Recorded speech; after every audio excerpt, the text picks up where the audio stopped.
Crypto, obviously, right now getting crushed. Amid the collapse in Bitcoin and a range of investors getting jolted by volatility rippling through the crypto world. You know, this is nothing new in the story of leverage. And so in every cycle, what happens is various actors, companies, take on more and more aggressive positions using leverage to goose returns, which is age-old. It works. It definitely works.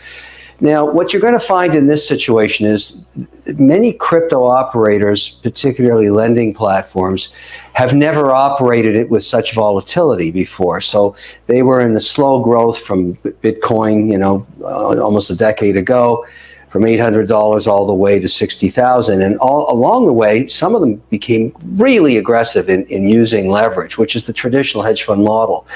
Now, what happens, and this happens in equities, it happens in bonds, it happens in real estate, it happens in crypto. Crypto is the Johnny-come-lately new asset class with a whole lot of newbies in it. You're going to see a whole series of these actors get crushed to zero over the next few months. In the contagion of leverage being caught offside with the lack of liquidity. Voyager is not that big a deal. It's kind of irrelevant in terms of, you know, this is a diversified shareholder base.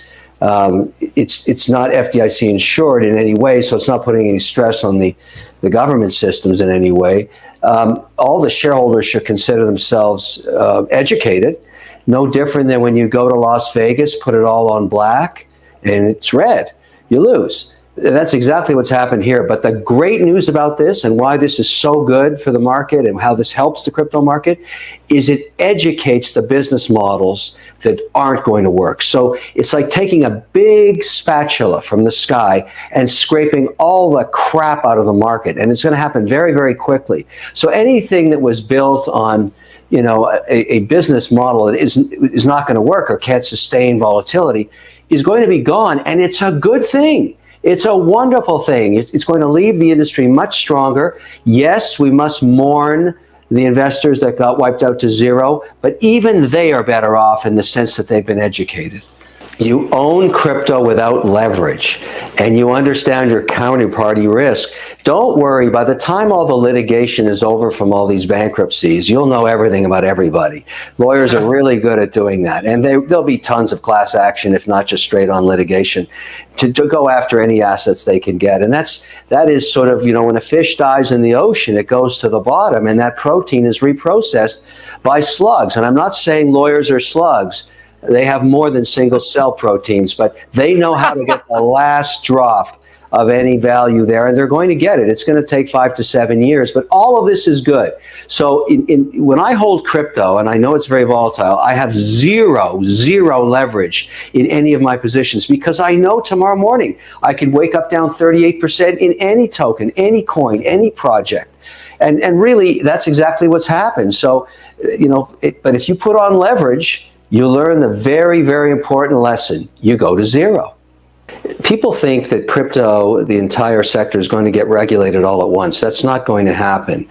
The most likely scenario, and this is a personal opinion, but one I've been working on in Washington, along with others, is that we would like to get policy on just stablecoins first, because stablecoins represent a very powerful and efficient payment system. And we think we can get bipartisan support between both parties supporting the American dollar as a default currency for a global payment system.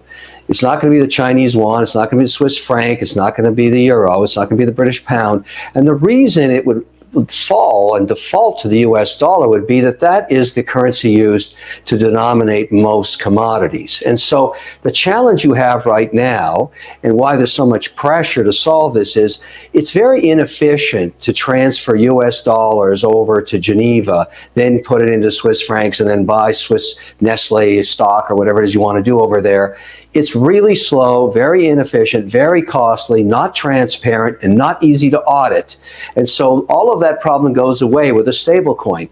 Now, the proposed policy that you'll find in granular form in both the Haggerty and Toomey bills, and I've met with both of them, as many others have, this is very simple policy. What it looks as, it says, okay, for any stablecoin, any stablecoin, an audit every 30 days. And any asset underlying, holding up the value of the coin or token, cannot have a duration of more than 12 months. Now, you've seen that policy before. It's called a money market fund, and you'll find it at Fidelity and Putnam and many other financial services entities that are FDIC insured. Circle, if it wished, that issues USDC, could become a bank. They could be FDIC insured if they wanted to, but they are sort of leading the pack with crypto in terms of payment systems under a stablecoin that has not broken a buck. So you've seen even Tether trades below $1, it's 0.999 right now.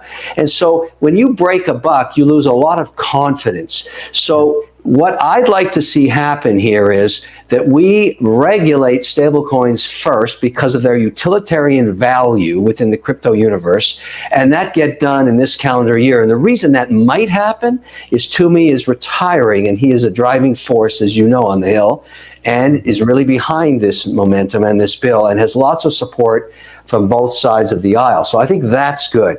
Now, obviously, what happened to Luna is an example of what not to do. So again, a sad situation, billions lost, but a great education to the market. Algorithm-based stablecoins, nah, I don't think we're going to do that again. I'd rather see something backed by US dollar or assets that are very liquid, that can have duration of less than 12 months. So that makes sense to me. So at the end of the day, the bad ideas get, removed by the big spatula. And again, it's unfortunate for those investors that didn't think it through, but not all stable coins are alike, USDC being the leader currently. Now, having said that, if you go look at current yields across the spectrum of duration from 1 month to 12 months, it's only 50 basis points right now. So right now, USDC, while it hasn't broken $1, is not a great place to park cash because you can do 1.2% in commercial money market accounts in US dollars. So at any one time, you have to manage assets as you always had to.